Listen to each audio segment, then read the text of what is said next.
Welcome to the Unbreakable Mind and Body podcast. I am your host, Tiana Gonzalez, a multi-passionate creative, storyteller, and entrepreneur with a fierce love for movement. This is our space for powerful stories and actionable strategies to help you build mental resilience and elevate your self-care practice. Together, we will unlock the tools that you need to create an unbreakable mind and body. Welcome back to the show. I'm your host, Tiana, and on this episode, we are going to discuss time versus money and which one you value more. Now, maybe you prioritize them a little bit differently depending on the type of situation, circumstance, event, place where you're at, maybe emotional place where you're at, or it could be a physical place where you're at. And it kind of just depends on the specific circumstance. Now, in the world of fitness, it is inundated with information, conflicting opinions, evidence-based research, findings. There are a lot of schools of thought, and it's super overwhelming. And one of the things that I am sure to declare when I'm talking to someone new, when I'm in a potential, I'm in a, what do we call that? Like a intro session or a discovery session, or I'm doing something that's to see if I can make a connection with a potential client and determine if we're a good fit for each other. And I always make sure to point out that this is not about getting information.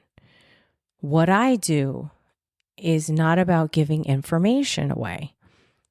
It's not the what, but it's the how. It's the way that I do it. And what happens often is we get people of all different experience levels that come through the door of the gym, and there are people that do know what they're doing. There are people that don't know what they're doing, and there are a lot of people kind of in the middle that maybe have some clue or some idea, but they tend to lean towards the same types of things that maybe they're cherry picking or that they favor because it feels good, they enjoy it, or it's just what they've always done. So they stick to the basics. And what I have found over the years is oftentimes people will get themselves frustrated because they will think that they should be able to figure it out on their own. And I remember one of the first times not one of the first times I heard this from a client, but one of the first times that I heard it from a client, and it landed differently with me. And my response was very honest. It wasn't reactive. I really thought about what I wanted to say to make sure that I made my point and drove it home. And I remember saying to this client, I remember the scenario exactly. It was early 2020, before the pandemic hit, before everybody was told to stay at home to shorten the curve or whatnot. And we had done a group session, and she had inquired about potentially doing some one-on-one training. So that is a little bit more of an investment. And I remember she showed up with notes. She had all of these things in her phone. She shared with me and went on and on and on about, well, I do this and I do that, and I used to do this and I used to do that. And, the first thing I thought was, well, how's that working for you? Because if it was working the way you wanted it to, we wouldn't be here right now. So there's that, number one. But number two, just because you're smart enough to figure it out, that you are capable of figuring this out, I'd like to ask, how long have you been trying to figure this out versus getting the help from someone who's a little bit further along on their journey, or well-versed, educated, certified, and has experience facilitating the transformation that you desire? How much time has passed? And here is where the main focus of this episode comes from, because how valuable is your time to you? Now, there are instances in life where you want something done quickly. You'll pay extra to have it shipped to you faster or to have this service expedited, right? You'll pay extra for that because you would just want the thing. You want to make it happen. You want your problem solved quickly. There are other times where getting to the end quickly would make you question the services that you got. If you got a massage or a training session or a facial, or you were doing some type of luxurious experience and you paid for an amount of time and it was accelerated or rushed or sped through, you would lose some of the value. And you might question why it was done so quickly. What was the rush? I paid for an hour session. I wanted an hour session. There's a nail salon that I go to, and the woman that I see, she does tend to rush through it. And I am quick to double check the work because first of all, as somebody who does go to the nail salon once a month, I actually hate getting my nails done. I hate being a slave to beauty of any sort. However, because of the work that I do, I'm very hard on my hands. I have dry skin, dry cuticles, and people tend to look at my hands a lot. I do talk with my hands, so I like for my nails to look maintained well. So when this young lady will rush through some things, I will intentionally slow it down, look at the work, make sure I like it, double check. And, for me, this is a side note, as per usual, every episode, I go on my tangents. That is something new for me because I grew up under the belief that I shouldn't be a pain in the ass and I shouldn't be difficult. And, when you're getting a service done, think about how many other people the service provider has seen either before me or will see after me. So I should be an easy client. I shouldn't be so challenging. And what that did was it kind of left me in the space where often I would settle for something that I didn't really want, that I didn't really ask for, or that I didn't like. This goes way back to my early childhood. When I was a kid, when I was living with my dad, when I would overhear him talking about how women are such a pain in the ass and they ruffle feathers and cause so much drama. And this is bad programming that I absorbed as a kid and really took to heart. And as I got older, I remember being friends with a lot of boys because it was just easier. There was no competition. And as I got older, like college and in my early 20s, I realized, well, that's really more about me. It's not really about the other people. I was programmed to make life easy for everyone else because I had certain privileges and advantages that other people didn't. But the newsflash I got is that we all have gifts and blessings, and we shouldn't be punished for those things.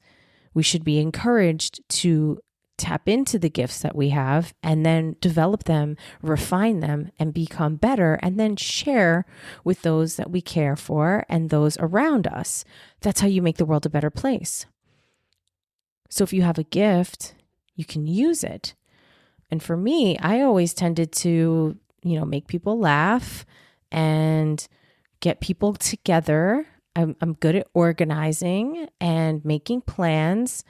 And then also thinking things through, like a whole experience, like a field trip or a day, thinking about how we're going to get there. Are we going to drive? Are we going to take the train? Where are we going to start our journey? Are we going to, walk? Are we going to stop and eat? Do we need a reservation? Do we need tickets? So I'm all about all that stuff.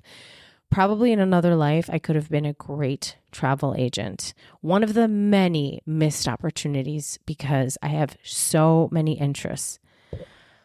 But going back to finding time or making time, if you're willing to sacrifice potential years of your life trying to figure something out, at what point will you say, you know what?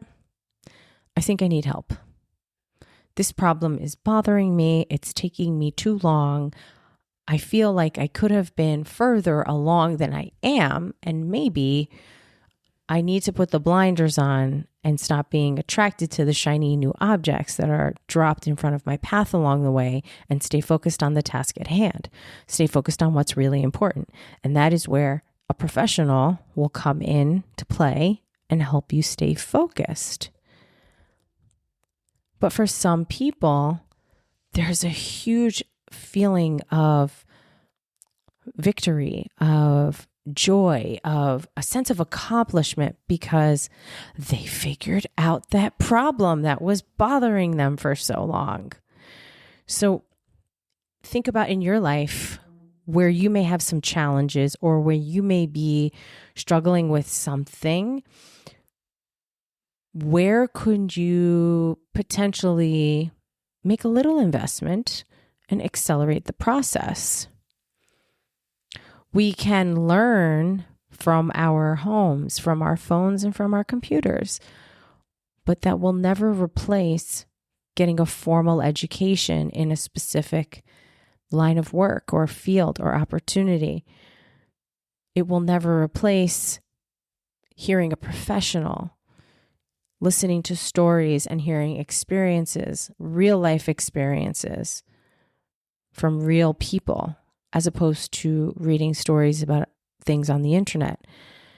Not too long ago, I was venting to a colleague of mine and I said, I have a couple clients that are really into women's health, podcasts, YouTube.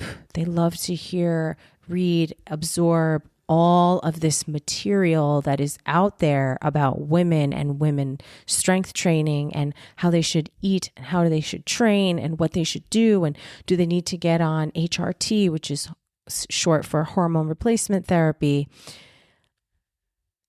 And as I'm sharing this with my colleague, I said, the problem I'm having with all of this is that we're being slammed with information, but I don't care how many podcasts you listen to. If you don't get out onto the floor and start lifting some damn weight, your body's going to stay the same. If you don't advocate for yourself and find your voice and get out there, make those doctor's appointments that you are speaking about, find an expert in the thing you want to do and retain their services, then start putting in the work. If I don't see those worked hours, your opinion means very little to me because you are speaking from someone else's story, from someone else's perspective. There's no real life lived experience here. You're just regurgitating what you've heard. You're not actually telling me about you and your life. You're sharing someone else's opinions with me, or maybe someone else's data or someone else's research. Hopefully that makes sense. So we're getting close to the end of the year, and the next couple of podcast episodes, I definitely will be doing one about reflections and thinking about what went well this year, what you could do away with for next year. 2026 is right around the corner, and it's both eye-opening, scary, and exciting all at the same time. Now, I wanted to share just a little teaser here that I am working on a new project, and it will be available soon, but it's going to be something really cool, really digestible for women who want to learn how to put their own workout routines together. So yes, I just went on a tear for about 15 minutes talking about people wasting their own time figuring things out. And I have a solution. And I think it's going to be great, especially for the women who are capable of figuring it out on their own, but this is going to streamline the process for you. So that's coming up soon. I'm working on it behind the scenes. It is a lot of fun. It's not going to be some huge investment, and it is not going to be a course where you have to sit down and watch me go through presentations and slides and downloads and all sorts of stuff. It's going to be very easy for you to consume and apply. That is where we are going in 2026. So the world is moving at a much faster rate. And that is why I am encouraging you to figure something out for yourself so you're not spinning your wheels. Another year is coming to a close, and I bet you might not be where you thought you were going to be. If you are, and I am incorrect, that's amazing. Good for you. But I know for so many of us, we actually are nowhere near our fullest potential, and we're nowhere near where we want to be yet. Keyword yet. So stay tuned, because that offer is going to be launching very soon, and it's not going to be easy to find. It's going to be a private thing, and I can't wait to share it with you all.